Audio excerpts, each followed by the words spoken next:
William Ruto, wewe mwenyewe kila saa unasema uko Nyanza. Uko Nyanza na wewe mwenyewe unanyanyasa hao watu ambao wanaishi Nyanza. Wewe mwenyewe unahakikisha hao watu ambao wako Nyanza wasiwe na amani. Na ni PS wako mwenyewe ambaye ni PS wa insecurity, Raymond Omolo, ndiye anawinda vijana wetu. Walituambia tutaingia Kisumu. Tumeingia Kisumu. Saizi wamechange strategy. Walituwekea goons kila mahali. Saizi wamechange strategy. Sasa mapolisi wa DCI kushika vijana wetu. Ameingia hapa bila kuzuiliwa. Kama anatafutwa na DCI, mbona hajashikwa hapa? Ya pili, hawa DCI officers ambao wanaenda kwenye ground, hao wenyewe wanasema ya kwamba wanakuwa misused. Mwenye anawacommand, mwenye anawaita kutoka Nairobi, mwenye anawaita kule Kisumu, anaitwa Boy Akoth. Huyu Boy Akoth ni gunu wa Raymond Omolo. Huyu Boy Akoth alikuwa involved saa zile Osotsi, senator alikuwa napigwa. Huyu Boy Akoth ndiye aliita magoons kuattack Senator Osotsi. Hajashikwa mpaka wa leo.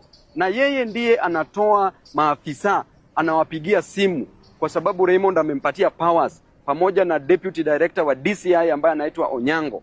Amewapatia powers ya kuita watu, kushika watu. Hata anaambia hao ma DCI officers that inafaa waue vijana wengine wawili.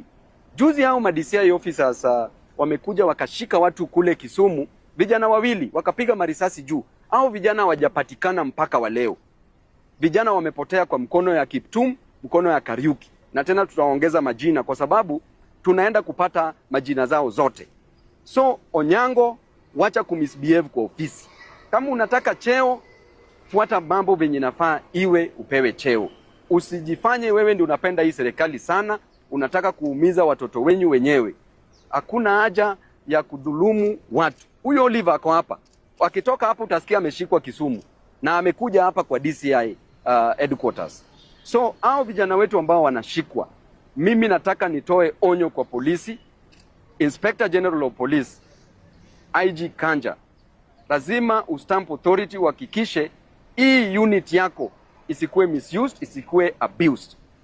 Na venye vitu ziko, tunataka tuorganize maandamano kubwa Kisumu. Kubwa sana, na naambia wananchi wa Kisumu, ukiona hawa DCI officers, mbona DCI officers wa Kisumu hawawashiki?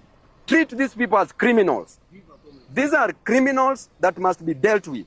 Hatuwezi sema ati maisha yetu ikatarini kila saa mtu awekewe bunduki, mtu afanyiwe nini. These are criminals wenye wanatoka hapa illegally. Hao maofisa hata hawapewi lunch huko, wana complain kila siku. Hakuna orders ya kutoka kwa director hapa. So Nyango, wachana na you puzi.